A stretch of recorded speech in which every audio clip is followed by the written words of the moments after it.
শরীয়তপুরের কীর্তিনাশা নদীতে ডাকাত সন্দেহে গণপিটুনিতে মৃত্যুর ঘটনায় ৩টি মামলা দায়ের করা হয়েছে। বৃহস্পতিবার পুলিশ বাদী হয়ে শরীয়তপুর সদরের পালং মডেল থানায় একটি ও মাদারীপুর সদর থানায় ২টি হত্যা মামলা দায়ের করে।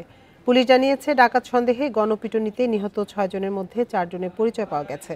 তারা শরীয়তপুর, মাদারীপুর ও ফরিদপুর জেলার বাসিন্দা বলে জানায় পুলিশ।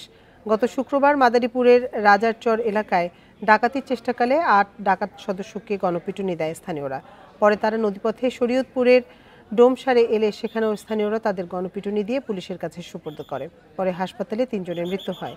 গণপিটুনির সময় পালিয়ে যাওয়া ৩ জনের মরদেহ নদী থেকে উদ্ধার করা হয়।